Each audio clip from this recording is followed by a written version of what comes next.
Дон Хуан Карлос, о боже, я тебя люблю. Так хотел пассивный доход, он так хотел как можно быстрее вырваться на новый уровень.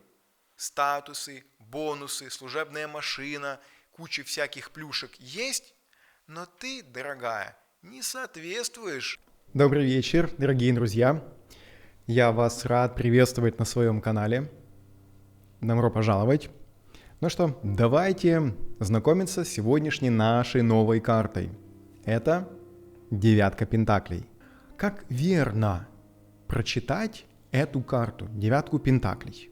Ведь в классике здесь изображена девушка на природе, в таком, как я уже сказал, хорошем, приятном окружении. А ситуации по картам бывают совершенно разные. И хорошо, когда вопросы касаются напрямую того, что изображено на карте, например, каких-то рабочих моментов, коль здесь пентакли присутствуют. А когда это касается взаимоотношений, а когда вопрос предполагает ответ, беременна девушка или нет, что тогда делать? Что тогда мы должны сказать по этой карте? Вы же сами все прекрасно знаете, не новички в этом деле, что совершенно разные могут быть вопросы и ситуации, которые нам люди предоставляют, описывать, также совершенно разные. Смысл моей подачи лекций, подачи информации заключается в том, чтобы не просто дать сухой набор значений, который стоит запомнить или еще лучше записать и потом непременно держать в голове и в нужный момент вспоминать и как бы вытаскивать из чертогов своей памяти, кладя рядом с картой на стол. Дескать, что эта карта может означать в данном конкретном случае. А если не прописан такой случай? А если в вашей тетрадочке ничего не указано? Как тогда быть? Как тогда поступать? Главная идея заключается в том, чтобы понять об этой карте глубинный смысл, чтобы погрузиться в нее, чтобы докопаться до самой сути. А для этого нам необходимо не просто набор каких-то значений, просто слов, выписанных в тетрадочке. Нет. Раскрывая полнее, кто изображен на этой, мы лучше будем понимать в целом девятку пентаклей классическую. Давайте посмотрим на гравюру. Вокруг нее много людей. Они почему-то все сидят на полу. Странная, честно говоря, сцена. Вроде как бы на концерт не похожа, и на церковь какую-то тоже не похожа. Что за ситуация такая? И как эта девушка вообще связана с девяткой пентаклей?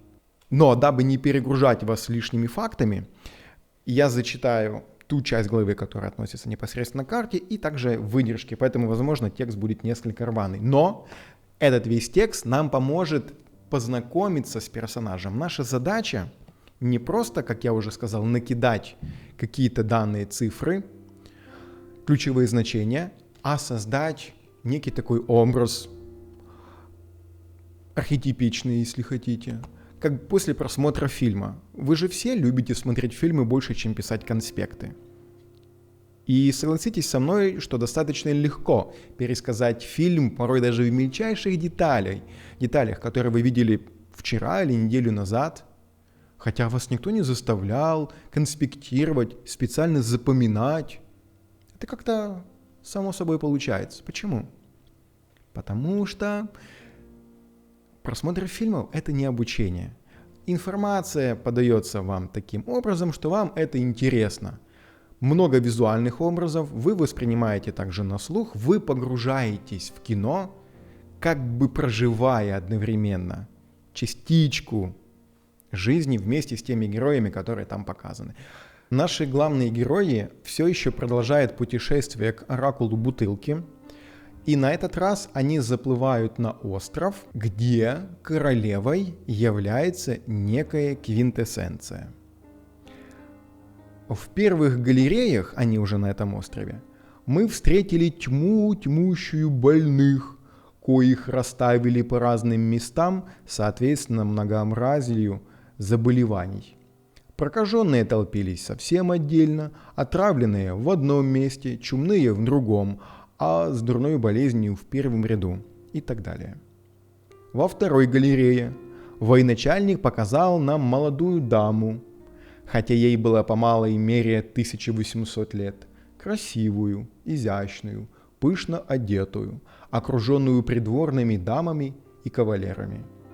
«Сейчас не время с ней говорить», — заметил военачальник. «Вы только следите внимательно за всеми ее действиями. У вас там, в ваших королевствах, иные короли фантастическим способом лечат некоторые болезни, как-то золотуху, подучую, а равно и перемежающуюся лихорадку. Лечат возложением рук и ничем больше.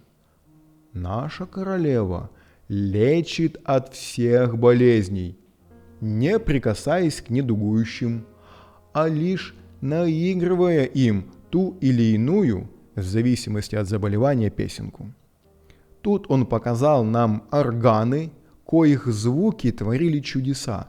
Они поражали необыкновенным своим устройством. Пока мы рассматривали необычный, доселе невиданный орган, прислужники королевы увели прокаженных. Она сыграла им какую-то песенку, они тотчас же и вполне излечились. Затем были введены отравленные, она сыграла им другую песенку, и болезнь как рукой сняло. То же самое было и со слепыми, глухими, немыми и паралитиками. Все это, естественно, привело нас в трепет. Мы пали ниц, как бы в экстазе и в восторге от всепоглощающего созерцания и любования тою целебную силою, которая у нас на глазах исходила от госпожи королевы, и не в состоянии были вымолвить ни слова. Так мы все и лежали на полу, пока, наконец, она не дотронулась до Пантагрюэля красивым букетом белых роз, который держала в руке, не привела нас в чувство и не заставила подняться. Затем она обратилась к нам с шелковыми словами. «Благородство, излучаемое циркумференцией ваших особ, дает мне полное представление о добродетели, сокрытой у вас в душе. Ощущая же методичивую сладость ваших смиренных изъявлений преданности, я легко убеждаюсь в том, что сердца ваши свободны от зловредного и напыщенного суемудрия и вольнодумства, что они впитали в себя редкостные иноземные учения. Между тем, нравы непросвещенной черни ныне таковы, что к учениям этим можно как угодно тяготеть, да не так-то легко к ним приспособиться и пробиться. Вот почему я в свое время, возвышавшаяся над личными пристрастиями, ныне не могу удержаться от пошлых слов. Вы мои дорогие, предорогие, раз предорогие гости.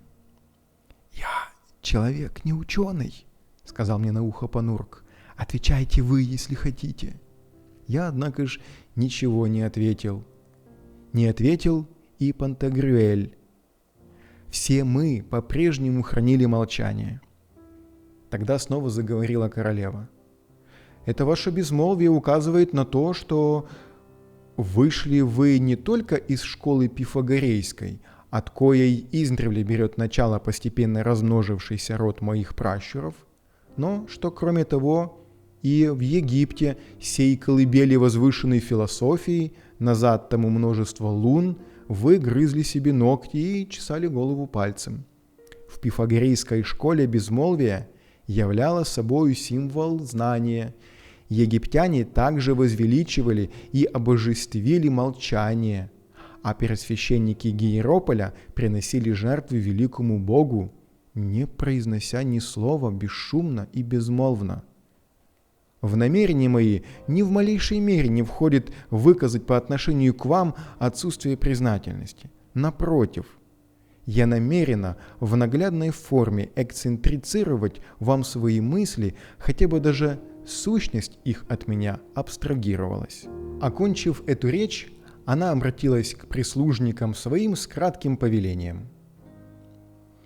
Как скоро она произнесла эти слова, табахимы обратились к нам с просьбой извинить королеву за то, что она не будет с нами обедать, ибо за обедом она ничего, мол, не ест, кроме некоторых категорий.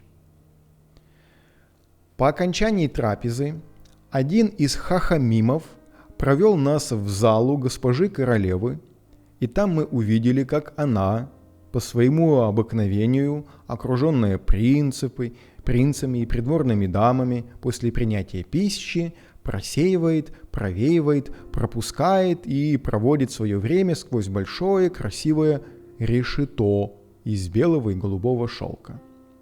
Затем они, возрождая древность, плясали все вместе. Потом, с дозволения королевы, мы осмотрели дворец и увидели там столько нового, чудесного и необычайного, что я еще и сейчас при одном воспоминании прихожу в восторг. Всего более потрясло нас, впрочем, искусство ее придворных. Они сказали нам напрямик, без утайки, что госпожа королева делает только невозможное и исцеляет только неизлечимых больных, меж тем, как они, ее помощники, заняты лечением других болезней. Мы все еще внимательно следили за необычайными действиями этих людей, когда уже при свете ясного Геспера перед нами предстала госпожа королева со своей доблестной свитой. При ее появлении мы вновь ощутили трепет, и в очах наших померкнул свет. Оцепенение наше не укрылось от взоров королевы, и она тотчас же обратилась к нам. Мысль человеческую заставляет блуждать в безднах изумления не верховенство последствий, в тесной связи коих с причинами естественными люди убеждаются воочию, благодаря хитроумию искусных мастеров. Нет, их ошеломляет новизна опыта, воздействующая на их чувства, а о степени же легкости самого действия люди судить не могут, коль скоро прилежное изучение не сочетается у них с ясностью представлений. Итак, совладайте с собой и отриньте всякий страх, как видно, внушенный вам деяниями кого-либо из прислужников моих. Смотрите, слушайте, созерцайте по своему произволению все, что не есть в моем доме, и мало-помалу вы освободитесь от иго невежества. Таково мое желание, а дабы вы удостоверились в его искренности, равно как и в уважении к той живой любознательности, какую я читаю в вас в сердцах, ныне я утверждаю вас в должности и звании моих абстракторов. Гебер, мой первый табахим, перед вашим отъездом занесет вас в списки. Мы молча и почтительно изъявили ей свою признательность и согласились отправлять славную эту должность. И в завершение я еще прочту, как она ужинала. Все это меня, однако же, не удивило, но я еще никогда не видел, чтобы кто-нибудь так ел, как госпожа королева. Она ничего не жевала.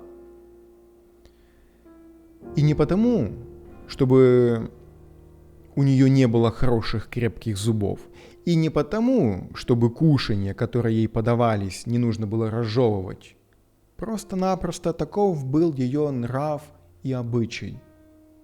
Кушанья сначала пробовали пригусты, потом за них принимались масситеры и преграциозно их разжевывали. Глотка же у них была на подкладке из алого атласа с золотыми прожилками и прошивками, а зубы из прекрасной белой слоновой кости. И вот, отлично разжевав такими зубами любое кушанье, они вводили его королеве прямо в желудок через воронку из чистого золота. Еще мы узнали, что испражнялся за нее также кто-нибудь другой. Эта королева, вот этого целого большого острова, совершенно потрясающая, необычная особа. Стоит ли говорить, что у нее денег выше крыши? При этом она совершенно обладает потрясающими манерами, умеет держаться, но не превозносится над другими людьми. Она не ставит себя выше остальных. Она держится гордо, величаво, с достоинством, использует витиеватые, сложные речевые обороты, коими, наверное, и должны уметь искусно управлять королевские персоны. При этом она очень скромная, учтивая, она тонко чувствует переживания других людей, и хотя она отнюдь не относится к масти кубков, но обладает эмпатией, обладает вот этим вот даром интуиции, чтобы как будто бы посмотреть на себя, на ситуацию глазами этого человека, посмотреть со стороны и понять, а что же он сейчас чувствует в этот момент. И тем самым помогает ему немножко расслабиться, принять комфортную позу и в целом почувствовать себя как дома. В целом мы видим, что это такое общество благоденствия, общество, которое не нуждается в деньгах. Они там просто есть, они там просто существуют.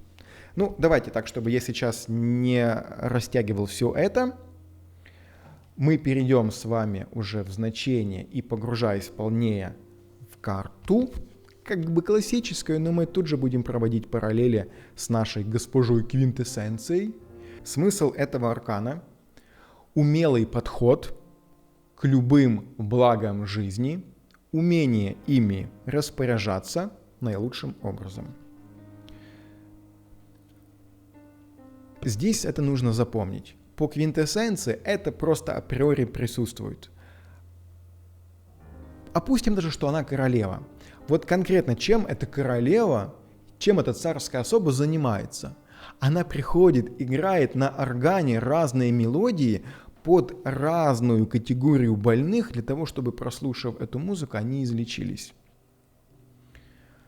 Умелый подход к любым благам жизни и умение распоряжаться ими наилучшим образом. Дар у нее, так же, как и у ее помощников, присутствовал, и она им распоряжалась этим даром совершенно потрясающим образом. Итак, что у нас по этой карте? Статика или динамика? Вот глядя на нее, глядя на эту карту.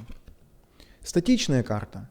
Человек никуда не спешит. Ему ничего не надо конкретно сейчас делать и предпринимать. Он уже везде успел. Он уже куда-то пришел, прибыл, приехал. Если мы говорим об этой карте, девушка, она отдыхает, она находится в саду. Это такой вот особый вид отдыха, который предназначен для людей, которые достигли определенного уровня и положения в обществе. В своем, конечно, социальном слое, в своей референтной группе. То есть не значит, что если такая карта выпадает на человека, который априори главный бухгалтер, то он непременно должен быть сравним по уровню дохода, такой себе подпольный миллионер-корейка, да? Что она может себе позволить каждые выходные в Дубае летать частным чартерным рейсом. Нет. В своем уровне, то есть человек, который дошел до того, что он может не работать. Вспоминаем соседние карты. Что у нас до девятки? Восьмерка. Помните восьмерку? Мы с вами разбирали ее, и в классике она тоже выглядит понятным образом. Человек сидит и просто клепает пентакли из ничего. Он входит в рабочий ритм. Это работа хобби, это работа, которая по кайфу, которая приносит человеку просто удовольствие, но за это ему еще и платят. А следующее – десятка пентаклей. Десятка пентаклей, она наполнена, мы к ней перейдем, конечно, обязательно, мы ее еще не разбирали, она наполнена совершенно иным, не менее потрясающим смыслом десятка, чем девятка пентаклей. Это полнота, это вот все, чего ты мог бы достичь в своем земном воплощении и в материальном плане, и в духовном, в плане опыта, в плане мудрости. Мы поговорим еще сегодня об опыте. Так вот, вспоминаем до и после. Внутри и снаружи. Опять же, это какое-то внешнее воздействие на нас по этой карте может быть. и либо наше внутреннее состояние, как мы себя ощущаем в этой ситуации, как мы ощущаем себя на месте королевы квинтэссенции, или как мы себя ощущаем в роли Пантагруэля или Панурга, находясь рядом и наблюдая за этим действием, которое она производит на вот этих вот лежачих больных, например. Сама по себе масть пентаклей – это у нас масть Земли. Это медленная стихия. Помните, мы об этом с вами неоднократно говорили. Прогнозируемая, понятная, совершенно, с одной стороны, этим и потрясающая, но временами может быть скучная. Ну, потому что, когда ты знаешь, что у тебя будет после вторника среда, а послезавтра будет пятница, и, в принципе, ничего не меняется, и прогноз погоды всегда сбывается, и утро непременно наступает, то есть я перечисляю вам очевидные вещи, которые могут у вас вызвать сейчас недоумение, но это и есть наша Земля, это и есть наша стихия, пентакли. Если мы осенью посадили в землю луковицы тюльпанов или посадили чеснок, так уже должны сложиться какие-то обстоятельства в виде непогоды, в виде каких-то катаклизмов, чтобы этого не случилось. Это вырастает, это прогнозируемо, это долго ждать. Ты хочешь завтра уже тюльпаны, чтобы они вылезли? Нет, надо подождать до апреля месяца. Так вот, пентакли – это что посеешь, что и пожнешь. Ты положил одно зернышко, ты долго будешь ждать, когда вырастет целый колосок. Ну, вырастет целый колосок, на секундочку.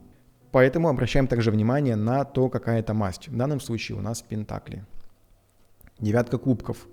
А помните, мы ее разбирали?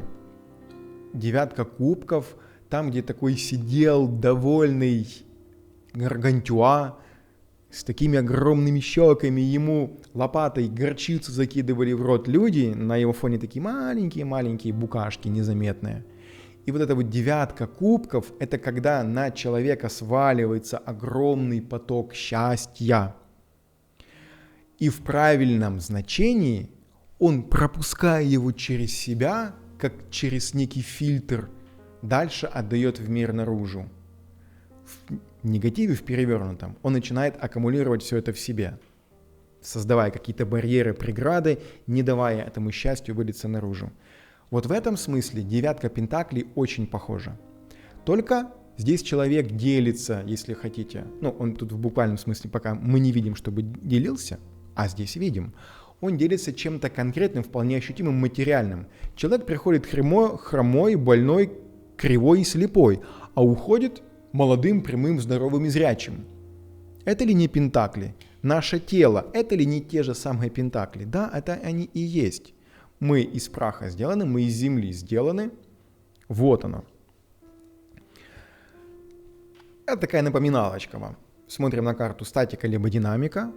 Вспоминаем карты до и после. Внутри, снаружи.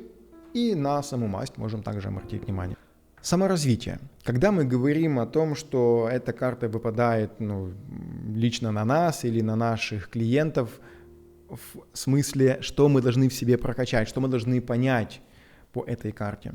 Человек ощущает себя полновластным хозяином своей жизни и своих владений. И по этой карте это ощущается, и здесь также. Ну что, стоит ли говорить, что это королева квинтэссенция? Королева, ей все подвластно. Мало того, у нее даже прислужники и слуги точно такие же, как она, со сверхъестественными способностями, и используют их на благо людей, которые в этом нуждаются. Это карта жизненной мудрости и опыта.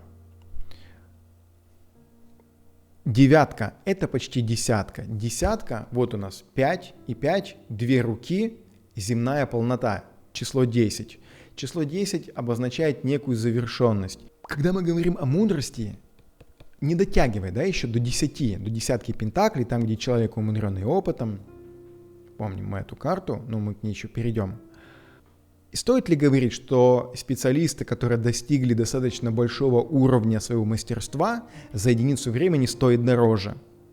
Условно говоря, 2 специалиста, 2 хирурга, В одном случае, который закончил вот там год или два назад институт, и второй, который имеет 30-летний опыт. Как вы думаете, сколько из них кто стоит дороже? Так вот, опыт — это как раз и выражается у нас в пентаклях. Это что-то материальное. Наш опыт — это наши усилия, умноженные на единицу времени. Человек по девятке пентаклей умеет изысканно одеваться, обладает прекрасным вкусом, вокруг него витает аура процветания. И здесь это есть, и здесь это есть. Только тут вы уже получаете конкретную историю. Человек, королева, квинтэссенция, живет в замке. Она окружена невероятной роскошью. Я умеренно пропускал, потому что у нас бы это заняло только чтение этих глав часа 2. Описание ее дворца, сколько там было всего, а ужин в первый день, который устроили нашим гостям, был таков, что у автора Рабле не нашлось слов, и он, используя всяческие витиеватые эпитеты, мол, говорил, что все деяния человечества Юпитер записывал на козьей шкуре. Так вот, если бы пришлось описывать все блюда, которые были на том ужине, то таких шкур понадобилось бы несколько. То есть, вот все вот такое вот было. Человек, коль мы говорим о саморазвитии, по этой карте, как характеристика его, он как раз обладает таким вкусом. И тут не важно в данном случае, сколько он зарабатывает, и можно ли его приравнять к какой-то царской особе, есть ли у него аристократическое происхождение, или он простолюдина. Не в этом дело, а в том, что у него внутри. Хотя, как я уже говорил, карта сама по себе статичная, но, вспоминая предыдущую карту, вспоминая восьмерку пентаклей, мы понимаем, к чему человек по восьмерке пришел. Вот к чему. Он пришел к девятке пентаклей. Это не упало с неба, это не туз пентаклей. Туз пентаклей — это ты когда сел играть в компьютерную игру, и случается какой-то бонус в начале, и ты выигрываешь. У тебя, не знаю, что там, жизни нескончаемые, какое-то бесплатное оружие и куча всяких плюшек, которые позволяют тебе вот так вот просто не глядя, с закрытыми глазами, пройти эту игру, как я говорю, по тузу. Тебе все дороги прямые, все двери распахнуты и открыты, ты можешь выиграть. Нет. До девятки пентаклей нужно было дойти своим упорным трудом. Тут с неба ничего не валится. Поэтому, когда мы говорим о саморазвитии, хотите в виде совета, хотите просто в виде информации, вы должны понимать, что этой карте предшествовала восьмерка. А значит, это закономерный результат нашего опыта, мудрости, нашего труда. Этот человек, если мы говорим о человеке, является лакомым кусочком для желающих заполучить его в свои супруги. Сам же он вполне самодостаточен и не спешит под венец. Человек-то на карте изображен один, мы позднее перейдем во взаимоотношения, поговорим и поймем, что не обязательно, чтобы человек по этой карте был одинок. Но когда мы говорим о саморазвитии, когда мы говорим о характеристике человека, то ему вполне комфортно одному. А квинтэссенция, она также была одна. Там ни слова о муже. Я, кстати, не знаю, есть он ее или нет. Может быть и есть, но никакого упоминания об этом не было. Как-то это фоном все прошло. Никто не спросил, замужем вы или нет. И она сама не высказывалась насчет своего статуса. Ей все хорошо, ей было замечательно и прекрасно, так же, как и этому персонажу. А вот со стороны она может быть лакомым кусочком. Кстати, по этой карте не обязательно, чтобы была девушка, это может быть вполне себе мужчина. Тем более, что на многих старинных колодах на девятке пентаклей также изображался мужчина. Это и логично, учитывая, что карта средневековая, чтобы это был мужчина на соколиной охоте. Но в нашем современном варианте здесь девушка, здесь тоже. Живи и радуйся сегодня так, чтобы ничто не мешало тебе жить и радоваться завтра. Прекрасный девиз, лозунг этой карты. Я бы даже его вынес как заглавные слова, которые вполне могли бы отразить всю эту суть. То есть твой отдых, твой образ жизни должен быть таковым, чтобы ты думал о завтрашнем дне. И хотя у нас сейчас карты 8 пентаклей и 9 пентаклей находятся рядом, но мы их разбирали с разрывом чуть ли не в месяц, но, может быть, вы вспомните Тициана. Вспомните, может быть, Пруденс, благоразумие, вот это вот с 2, иногда с 3 лицами персонажа. Один смотрит на нас сейчас, это наше время, второе лицо повернутое в прошлое, и третье, обычно молодое самое, смотрит в будущее. Так вот, 8 пентаклей, это и была у нас карта, отображающая благоразумие. Стоит ли говорить, что оно никуда не делось, это благоразумие? Оно фоном, но присутствует в 9 пентаклей. Там ты работал, соблюдая принцип благоразумия, prudence, а здесь ты отдыхаешь, соблюдая этот же принцип. Ты понимаешь, что в принципе тебе не нужно работать, ты можешь отдохнуть, у тебя есть уже фоном это состояние, богатство, какой-то пассивный доход. Здесь человек не работает и даже не думает об этом. Они просто есть, эти пентакли просто насыпаны тут. У королевы это просто есть целое королевство. Этот аркан наделен опытом и житейской мудростью, которая граничит с прозорливостью. Настолько человек умудрен опытом, что со стороны может казаться, как будто бы он пророк. Но он уже прохавал эту жизнь, он уже ее пробовал, перепробовал, граблей было у него предостаточно. И он на личном опыте убедился, как надо, как не надо. Высший аристократизм человека, его человеческое достоинство в способности действовать на благо других и при этом осознавать, что он это делает и ради себя самого. Одна из ключевых фраз, которая могла бы описать эту королеву. У нее, в ее манере, в ее поведении уже можно было бы ее вот отсюда назвать аристократкой. Но здесь высший аристократизм, и он заключается в том, чтобы человек, выполняя какое-то свое предназначение, выполняя работу, делает его на благо других, а при этом вроде как бы ради себя самого. Если мы вернемся на одну карту назад, 8 пентаклей, там то же самое было относительно работы. Ты эту работу делаешь не ради денег, а ради кайфа. Ты ее делаешь, потому что она тебе нравится, ты ее делал бы и бесплатно. И здесь высший аристократизм, то есть твое человеческое достоинство таково, что ты что-то делаешь, как бы отдыхая, занимаясь меценатством. Ведь отдыхать можно по-разному, я уже говорил, да? Живя уже, не зарабатывая деньги, а живя, ты живешь так, что твоя жизнь, она проходит на благо других людей. Но такая, как палка двух концов, как медаль с двух сторон, это и самому тебе приносит тоже кайф и удовольствие. На духовном уровне у такого человека начинаются удивительные и ценные открытия. Следующий этап после 8 пентаклей, когда человек переходит в 9 и в какой-то момент перестает работать физически, или так много, или вышел на определенный уровень, и он понимает, что деньги-то не главное, это соединение высшего духовного и чего-то земного. Вот этот Маген-Давид, взаимопроникновение двух треугольников.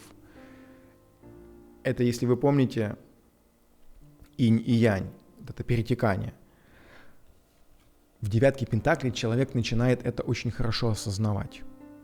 Хотя карта наполнена материальным смыслом, его здесь очень много, но не стоит забывать, что здесь присутствует духовное развитие и открытие, которое человек начинает открывать в самом себе, для чего ему дано это богатство, как он его может использовать, как теперь он может использовать не только свое высвободившееся время, но и накопленный опыт за эти года, которые он прожил, зарабатывая это состояние. Карьера. Если мы говорим о карьере, то достижение с помощью чего? С помощью дисциплины и деловой сноровки. Вспоминаем восьмерку пентаклей, да? Предыдущая карта. Там была дисциплина, там был ритм, там был какой-то распорядок. Там человек просто клепал эти пентакли, не задумываясь ни о чем. Он вошел в раж, во вкус, в ритм. Поэтому, хотя карта не говорит о работе, но коль мы, когда заговариваем с вами о карьере, и об этом заходит речь, выпадает такая карта, то она подразумевает вот такие принципы. Как мы к этому пришли, что этому предшествовало, что к этому привело. Предвещает серьезный успех, достижение поставленных целей, доведение начатых предприятий до благополучного завершения. Карта уже говорит о том, что что-то совершилось, что-то хорошо и замечательно. Если этого еще нет, то будет, как результат вложенных усилий, потраченной энергии за какой-то временной промежуток. Ну, как я всегда говорю, соседние карты покажут, в какую сторону мы двигаемся или наш клиент, и когда это наступит, исходя из того, какие временные рамки вы задали. Финансы. Постоянные источники дохода. Почему? Потому что здесь человек не работает, а пентакли есть. Потому что она не работает, она занимается реализацией, если хотите, своего высшего предназначения. Высший аристократизм человека вот на этой карте изображен. А деньги-то нужны и для этого? Нужны. Откуда они берутся? Пассивный доход. Если мы говорим о финансах, пассивный доход. Не устану повторять в который раз, а коль мы заговорили сегодня о финансах, сам Бог велел напомнить, что деньги – это энергия, об этом сегодня говорил. Но мы, люди, с вами получаем деньги 3 способами. Зарабатывание, сохранение и приумножение. 3 способа обращения с деньгами. По 9 пентаклей приумножение – это пассивный доход, это жизнь на дивиденды. Это, опять же, карта же может быть как совет, стоит вкладываться в эту компанию или нет, стоит заключать договор с этой фирмой или нет, а что мне принесет ты-ды-ды, а к чему придет, если ты-ды-ды. И выпадает такая карта, вы можете просто улыбнуться клиенту широкой искренней улыбкой и сказать о том, что все будет просто замечательно. Эта карта предвещает тебе пассивный доход. Но если соседние противоречить такому не будут. Ибо здесь нет работы, здесь есть кайф, отдых, удовольствие, а деньги фоном. Карта благосостояния и безопасности, порядка и надежности в имущественных делах. Все замечательно. Вообще можно было бы изначально просто вас спросить, глядя на эту карту, когда она выпадает в раскладе и стоит вопрос, так или иначе касающийся финансов, что о ней можно плохого сказать? В позитивном прямом прочтении мы сейчас дойдем до реверса. Она так же прекрасна, как и туз пентаклей. Вытащить отсюда что-то мрачное в прямом значении практически невозможно. Поэтому тут вы уже можете в вариации как-то выгибать под ситуацию и адаптировать, но суть сводится к одному. Да или нет? Хорошо или плохо? В этом смысле 9 пентаклей следует за 7 и 8. Тоже логика у нас, помните, да? Мы посеяли, что посеешь, что и пожнешь. Упорно потом работаем, входя в ритм, когда мы забываем о деньгах, мы просто работаем ради удовольствия.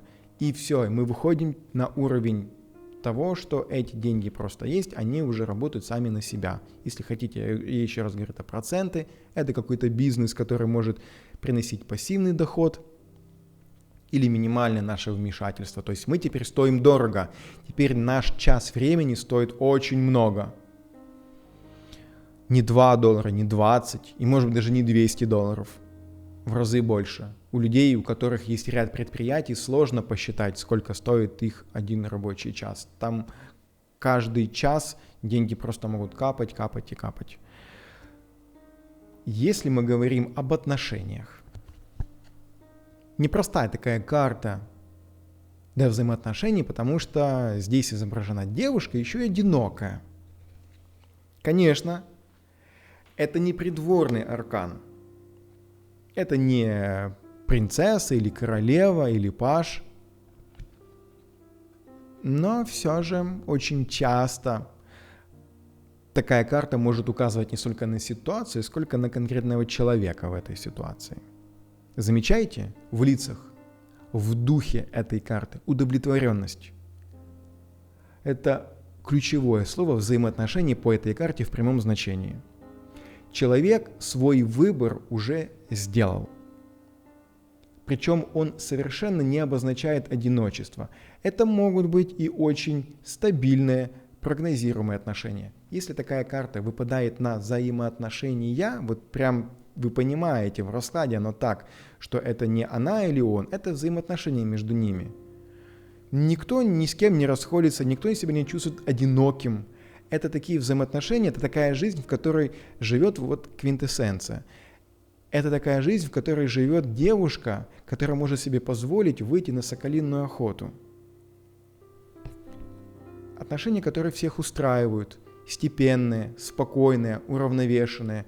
Это не жезлы, это не будет мексиканских страстей каких-то. Дон Хуан, Карлос, о боже, я тебя люблю. Нет, все спокойно, размеренно, уравновешенно. Не значит плохо. Человек удовлетворен. И один, и второй. Всех все устраивает. Это могут быть отношения по принципу «золотая клетка». Вот тут уже несколько попахивает негативом, особенно если соседние карты еще и будут вторить этой ситуации. Помните, в противовес есть карта «Пятерка пентаклей». Совершенно недалеко она от девятки отстоит. Там уже изображено два человека. И в любом взаимоотношениях между двумя людьми, среди прочего, она может обозначать при хороших соседних картах с милым и рай в шалаше. С милым и в шалаше рай. Вот так. Потому что там внешние обстоятельства, мягко говоря, далеки от того, чтобы оказаться во дворце рядом с квинтэссенцией. А это золотая клетка. Тут уже не про шалаш идет речь. Тут идет речь о золотой клетке. Кстати, в ней вполне могут быть такие себе райские отношения, как мы говорили только что выше, которые устраивают обе стороны. Но может быть и иное ощущение, что человек в этой клетке закрыт. Мы сейчас перейдем с вами чуть дальше к реверсу, но уже и сейчас понятно, что это скорее такое будет негативное значение. И оно очень часто может проигрываться как раз в том случае, когда мужчина обеспечивает финансами не по годам молодую по отношению к себе девушку. Очень часто эта карта описывает самодостаточность, самостоятельность, комфортное одиночество, которым человек по-настоящему доволен. Помните? Удовлетворенность – ключевое слово во взаимоотношениях, да и в целом по жизни у такого человека. Во взаимоотношениях в том числе. Человек может быть по этой карте один, такие у него взаимоотношения, но он этим доволен. Абсолютно, его все устраивает. Ты попробуй еще выдернуть его из такого положения, он 3 раза подумает, а стоит ли ему менять и что ему это даст. Особенно человек по девятке пентаклей, находясь вот в таком положении, он хорошо подумает и задаст себе много раз один и тот же вопрос. Не нарушит ли это его девятку пентаклей? Не свергнет ли его это в винное состояние? И, кстати, никакие доводы насчет того, что тебя ждет одинокая старость, когда человек в таком состоянии, на него не действуют. Абсолютно. Он всем доволен. Удовлетворенность по этой карте личной жизнью, своими взаимоотношениями, даже если человек один. Рассказывать ему о том, что кто-то тебе не подаст стакан воды на старости лет. Подаст, поверьте, у такого человека. В реверсе, в негативном прочтении, что мы можем вытащить из этой карты, может указывать на потерю чего-то ценного для человека. Вот так вот в буквальном смысле, в перевернутом значении человек теряет что-то важное, что-то ценное, ощущение комфорта, покоя, стабильности, того, что шло фоном зарабатывания денег, например, и ряд других вещей, которые по контексту означали у человека ощущение удовлетворенности от жизни. В таком положении эта удовлетворенность нарушается. Как предупреждение, что-то может угрожать налаженному бытию и грозить перевернуть его вверх дном. Соседние карты также подскажут, насколько это может быть, но не все так гладко уже получается, да? Где-то какое-то облачко набежало. Также карта может говорить о том, что не время отдыхать. Когда человек поспешил из 8, да, он так хотел пассивный доход, он так хотел как можно быстрее вырваться на новый уровень, что рано перестал работать и подумал, что он уже в 9 пентаклей. Но этот процесс не произошел естественным образом. Он не стал как бы самовытекающим, как по эволюционному развитию. Человек сорвал еще зеленый плод с дерева. Ему бы еще повисеть недельку на дереве, чтобы он дозрел, налился соком и сладостью. Сорвал. Поспешил. Вот отсюда в реверсе, в негативном прочтении, не время отдыхать. То есть еще тебе надо трудиться и работать. Человек неверно расставляет приоритеты. Заблуждается относительно не столько своего финансового положения, сколько неверно понимает суть пословицы «делу время, потехе час». Не то чтобы человек беден становится по этой карте, но распределение усилий, которые ты тратишь на свой отдых и на свою работу, могут быть несоизмеримы, не к месту, не сейчас. Опять же, эта же карта не означает всю жизнь. Она может быть ситуативна. Вот здесь и сейчас. Идти в отпуск или нет. Да? Или что мне принесет, если я пойду в отпуск. Выпадает такая карта, можно смело, если соседние не противоречат, предположить, не лучшее сейчас будет время выйти в отпуск. Ты упустишь возможность хорошо, например, заработать. Если человек наемное лицо, а даже если не наемное, а работает на себя, то карты могут показать, что это время лучше будет всего потратить на развитие еще бизнеса, на зарабатывание денег, а не на то, чтобы их тратить. Каждый работодатель желает видеть своего сотрудника в большей степени арканом 8 пентаклей. А если 9 пентаклей, то прямой. То есть этот человек так или иначе фоном, он не грузом является для фирмы, он является, если хотите, высшим аристократизмом, он является некой такой движущей силой, той самой королевой квинтэссенцией. Но в перевернутом виде это и королева перевернутая. Регалии, статусы, бонусы, служебная машина, куча всяких плюшек есть, но ты, дорогая, не соответствуешь этому всему в нашей корпорации.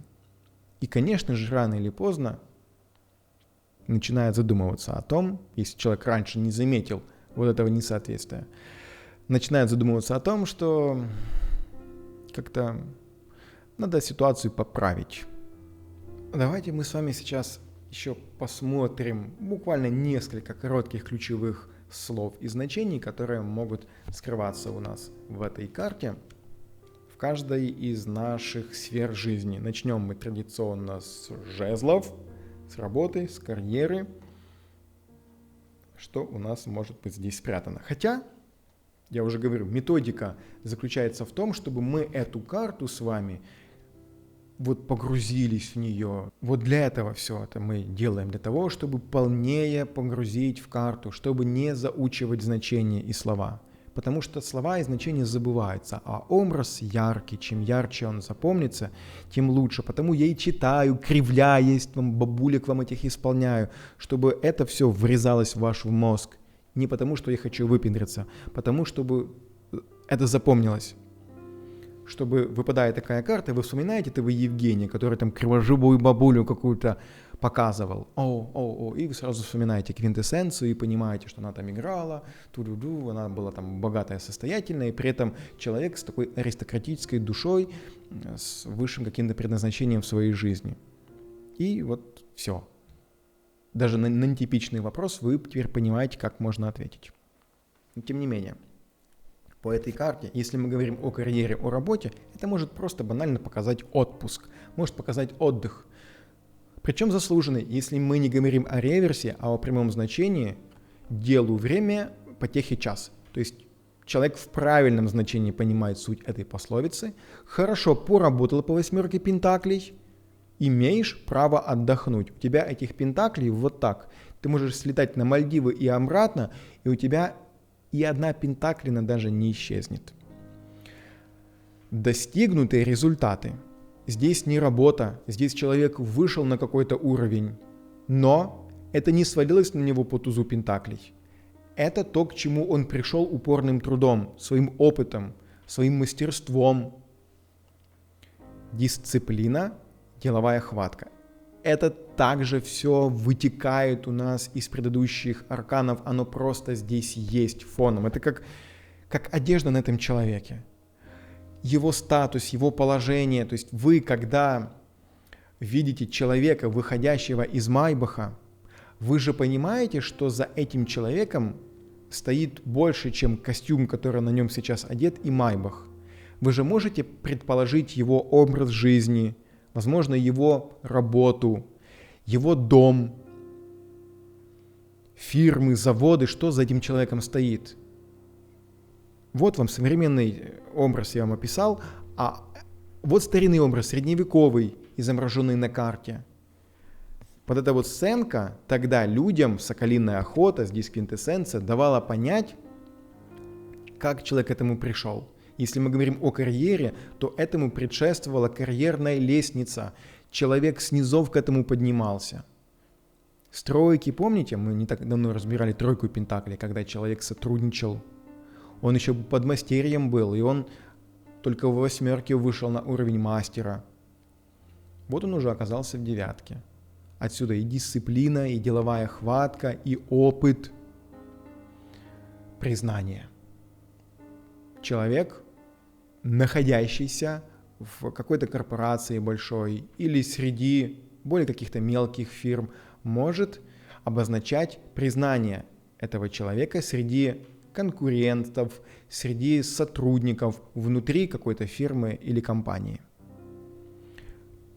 И в который раз я хочу обратить внимание, признание абсолютно заслуженное, как у той госпожи квинтэссенции. Это не был какой-то раздутый пафосный персонаж. У наших героев, у Пантагриэля, у Панурга и остальных, она вызывала просто какое-то благоговение на уровне с страхом, но не боязнь, как опасности какой-то. Они просто падали ниц из-за вот этого всего величия, из-за происходящего вокруг них. Для них это что-то было сродни того, как увидеть ангела или там Господа, спускающегося с небес.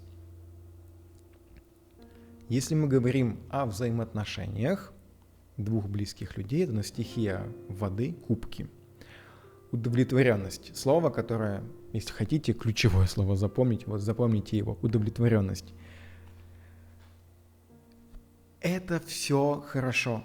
С какой стороны не возьми, со стороны секса, со стороны бытовых взаимоотношений, со стороны мы делаем вместе ремонт, со стороны того, как выглядит наша совместная жизнь, наша рабочая неделя, наши поездки на дачу, наш совместный отпуск. Вся наша жизнь, она выглядит как удовлетворенность. Если хотите, сюда можно вот в этот момент кинуть сверху аркан умеренность. Он покажет такие же спокойные, ровные, если хотите, пенсионерские такие взаимоотношения. Но всем все по кайфу. Всех устраивает все. Конечно, это стабильность, удовлетворенность и стабильность. Пентакли вообще стабильная стихия, а когда мы еще и говорим о взаимоотношениях, не стоит здесь ждать жезлов, что это будет Санта-Барбара, что это будут какие-то страсти, какие-то измены, там что-то еще. Все стабильно, все хорошо. Но пентакли, вспоминаем пентакли, вот наши пентакли, вот они, вот мы воспринимаем нашего партнера, окружающий мир, в котором мы вдвоем вместе живем, наше вот это гнездышко семейное, нашу клеточку золотую, мы воспринимаем нашими 5 органами чувств. Это и есть пентакли. И поэтому комфорт, когда мы говорим о стабильности, это не значит скучно, это значит приятно, это значит удовлетворительно. Если мы говорим про ужин, то это будет вкусный ужин, который ублажит все ваши органы чувств, все. И глазу это будет приятно. И на языке это будет хрустеть вкусно, и ароматно это очень будет. И даже ушам вашим будет приятно от того, как это будешь шкварчать на сковородочке, например.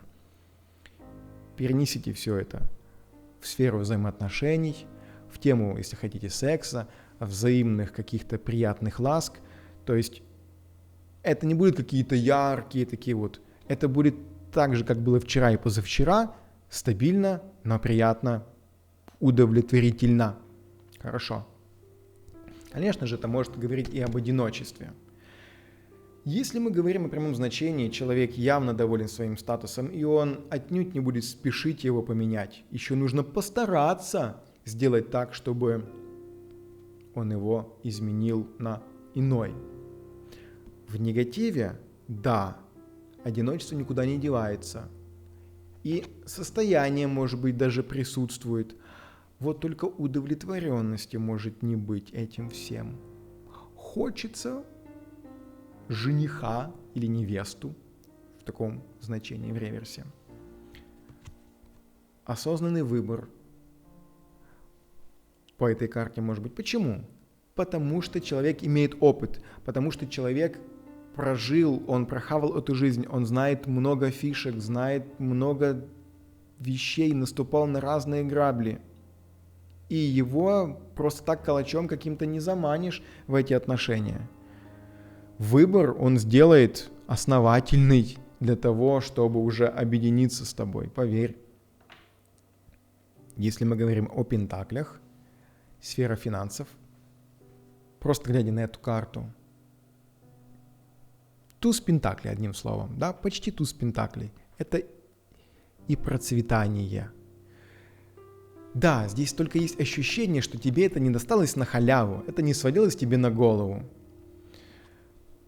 У вас у всех было, как и у меня, ощущение того, когда ты что-то упорно делал, ты трудился над созданием какой-то вещи. Может быть, какой-то проект на работе у вас был важный. И когда уже закончились все дедлайны, когда все осталось позади, вы смотрите на это все, вот так вот стоите, понимаете, да, вот, я же заслужил это. Я же заслужил. И меня не зря хвалят, меня не перехваливают. Это не лесть, они правду говорят. Вы это ощущаете. Вот это чувство довольства, ощущение единения с обществом, с миром. Вы находитесь на одной волне. Это не туз пентаклей, как я уже говорил, когда бум, просто бонусом падает. Нет, вы к этому пришли. Отсюда вот эта гордость, ощущение вот такое, да, процветание. Одним словом, вот с таким бэкграундом. Вы его спиной, затылком чувствуете, сединой, может быть, своей ощущаете. Дивиденды, как такое что-то буквальное. Дивиденды, которые капают, проценты, если хотите, дивиденды, проценты. Пассивный доход. Деньги есть? Есть. А работать не надо. А вы скажете, так ничего делать на работе не придется, будут просто деньги платить, как пассивный доход. Нет, вопрос должен быть вполне конкретный, относящийся к ситуации, чтобы не диссонировать с ней. То есть, если человек планирует ходить на работу, какой же там пассивный доход? Просто его могут по достоинству оценить. И работа ему может нравиться. Но явно не идет речь о пассивном доходе. Удачное вложение. Как предупреждение, но в таком хорошем смысле. А, кстати, в реверсе, в негативном, да, может быть, поспешно несколько решений будет. Или человек несколько заблуждается относительно того, что эти вложения будут удачными, или долго придется ждать, могут не окупиться. В сфере воздух, мечи, саморазвитие, размеренность по 9 пентаклей. Она вытекающая из 8, когда человек упорно работает, трудится и вошел во вкус. Здесь человек уже чуть больше познал жизнь. У него есть опыт не только как работать до 7 пота, но как и отдыхать. Снова работать, снова отдыхать. Ведь эти состояния, они могут меняться 8 и 9. Это не значит, что однажды, закончив 8, перейдя в 9, вы никогда к ней уже не вернетесь. Нет, помните жизнь, как наша выглядит? Вот так. Даже бизнесмены, даже очень крупного бизнеса могут с легкостью с самой вершины, с пьедестала свалиться вниз. Правда, многие из них потом легко поднимаются снова. Опыт есть, потому что. Упорядоченность по этой карте. Все на своем месте. Как вот эта квинтэссенция, она приходила и играла для тех одну мелодию, для других другую. Ее подданные занимались чем-то другим. Это же не было как таковой работой. Это скорее было нечто в виде отдыха. Если хотите, это было как своего рода меценатство. Только состоятельный человек может позволить себе тратить деньги на благотворительность. Я имею в виду не кинуть какие-то копейки бабушке, сидящие, просящие. Нет, когда речь идет о каких-то регулярных отчислениях, суммах, десятина своего рода, если хотите. Жизненный опыт. По 9 пентаклей, вообще пентакли, опыт, еще раз напоминаю. Деньги – это энергия. Энергия, мы тратим свою энергию за единицу времени. Мы получаем пентакли и опыт.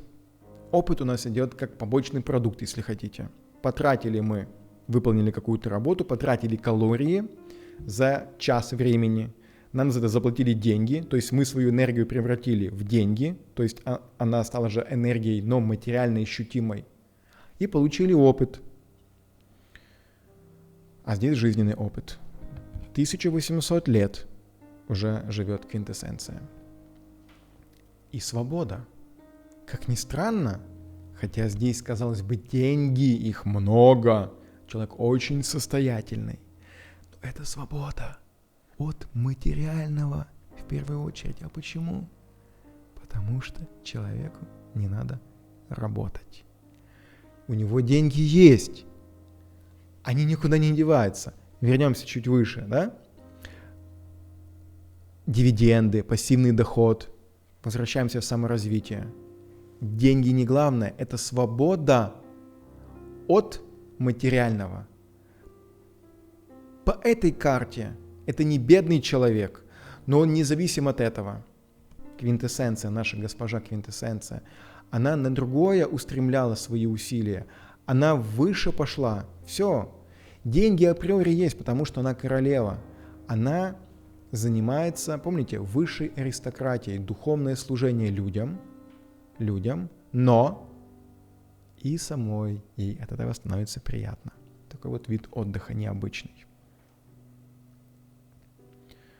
Вот и все. Вот такая вот карта.